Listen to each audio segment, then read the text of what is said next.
ವರುಣಾರ್ಭಟಕ್ಕೆ ಜನ ತತ್ತರಿಸೋಗಿದ್ದಾರೆ. ಬಂಟ್ವಾಳದಲ್ಲಿ ಮಳೆ ಅಬ್ಬರಕ್ಕೆ ನೇತ್ರಾವತಿಯ ಹರಿವು ಹೆಚ್ಚಳ ಆಗಿದೆ.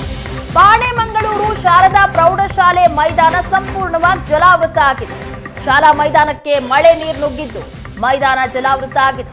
ದೃಶ್ಯದಲ್ಲಿ ನೋಡ್ತಾ ಇದ್ದೀರಾ, ಶಾಲೆ ಹಿಂಭಾಗದ ತೋಟ, ಕೃಷಿ ಭೂಮಿ ಸಹ ಜಲಾವೃತ ಆಗಿದೆ. ಶಾಲೆಯಲ್ಲೇ ಕಾಳಜಿ ಕೇಂದ್ರವನ್ನ ತೆರೆಯಲಾಗಿದೆ ತಾಲೂಕು ಆಡಳಿತದಿಂದ.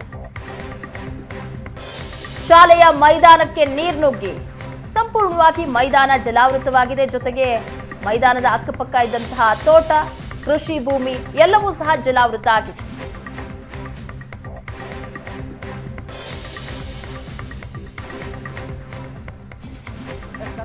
ಭಾರಿ ಮಳೆಗೆ ದಕ್ಷಿಣ ಕನ್ನಡ ಜಿಲ್ಲೆಯ ಬಂಟ್ವಾಳ ತಾಲೂಕಿನಾದ್ಯಂತ ಪ್ರವಾಹದ ಪರಿಸ್ಥಿತಿ ಎದುರಾಗಿರುವಂತದ್ದು. ಪ್ರಮುಖವಾಗಿ ಕರಾವಳಿಯ ಜೀವನದಿ ಏನಿದೆ ನೇತ್ರಾವತಿಯ ಒಂದು ಹೆಚ್ಚಿನ ಹರಿವಿನಿಂದ ಕಾರಣದಿಂದಾಗಿ ಬಂಟ್ವಾಳದಲ್ಲಿ ಬಹುತೇಕವಾಗಿ ನೇತ್ರಾವತಿ ಡೇಂಜರ್ ಲೆವೆಲ್ ಅನ್ನು ತಲುಪಿದೆ. ಇನ್ನು ನಾನೀಗ ಇರ್ತಕ್ಕಂಥದ್ದು ದಕ್ಷಿಣ ಕನ್ನಡ ಜಿಲ್ಲೆಯ ಬಂಟ್ವಾಳ ತಾಲೂಕಿನ ಪಾಣೆಮಂಗಳೂರಿನ ನಂದಾವರ ಗ್ರಾಮ ಏನಿದೆ, ಈ ಗ್ರಾಮದ ಬಳಿ ಇರುವಂತಹ ಒಂದು ಖಾಸಗಿ ಶಿಕ್ಷಣ ಸಂಸ್ಥೆಯ ಬಳಿ ಈಗಾಗಲೇ ಆ ಒಂದು ಶಿಕ್ಷಣ ಸಂಸ್ಥೆಯ ಹಿಂಭಾಗದಲ್ಲಿ ನಾವು ಗಮನಿಸ್ತಾ ಹೋದ್ರೆ ಹಿಂಭಾಗದಲ್ಲಿರುವಂತಹ ಶಿಕ್ಷಣ ಸಂಸ್ಥೆಗೆ ಸೇರಿದಂತ ಒಂದು ಸುಮಾರು ಒಂದು ಎಕರೆಯಷ್ಟು ದೊಡ್ಡ ಕ್ರೀಡಾಂಗಣ ಏನಿದೆ ಅದು ಕಂಪ್ಲೀಟ್ ಆಗಿ ಅಂದ್ರೆ ಜಲಾವೃತವಾಗಿರುವಂತದ್ದು. ಹೆಚ್ಚಿನ ಪ್ರಮಾಣದಲ್ಲಿ ನೇತ್ರಾವತಿ ನದಿಯ ನೀರು ಹರಿದು ಬರುತ್ತೆ. ಅದು ಸಹಜವಾಗಿ ಡೇಂಜರ್ ಲೆವೆಲ್ ಅನ್ನು ತಲುಪಿದಾಗ ಮೊಟ್ಟ ಮೊದಲನೆಯದಾಗಿ ಬಂಟ್ವಾಳ ತಾಲೂಕಿನಲ್ಲಿ ಮುಳುಗಡೆ ಆಗುವಂತಹ ಪ್ರದೇಶ ಇದೇ ಒಂದು ನಂದಾವರ ಜಾಗ ಮತ್ತು ಇಲ್ಲಿನ ಸುತ್ತಮುತ್ತ ಇರುವಂತಹ ಶಿಕ್ಷಣ ಸಂಸ್ಥೆಯ ಕ್ರೀಡಾಂಗಣ, ಅದರ ಜೊತೆಗೆ ಇಲ್ಲಿರುವಂತಹ ಬೇರೆ ಖಾಸಗಿ ವ್ಯಕ್ತಿಗಳಿಗೆ ಸೇರಿದಂತಹ ಒಂದಷ್ಟು ತೋಟಗಳೇನಿರುವಂಥದ್ದು, ಕೃಷಿ ಭೂಮಿಗಳೇನಿರುವಂಥದ್ದು ಅವೆಲ್ಲವೂ ಕೂಡ ಮುಳುಗಡೆ ಆಗಿದೆ. ಅದೃಷ್ಟವಶಾತ್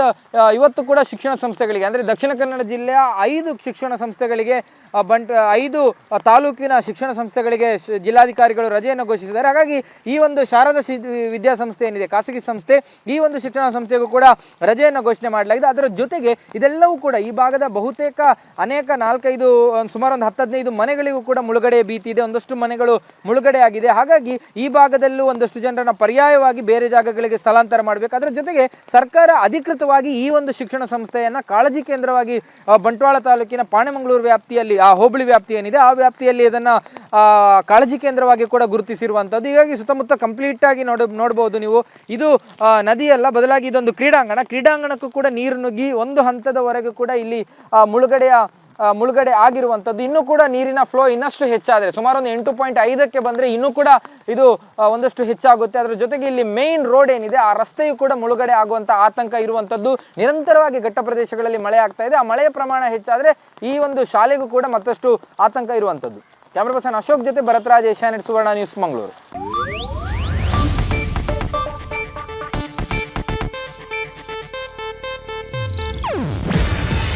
ಇದು ಏಷ್ಯಾನೆಟ್ ನ್ಯೂಸ್ ನೆಟ್ವರ್ಕ್ ಪ್ರಸ್ತುತಿ. ನೀವು ನೋಡ್ತಿದ್ದೀರಾ ಏಷ್ಯಾನೆಟ್ ಸುವರ್ಣ ನ್ಯೂಸ್.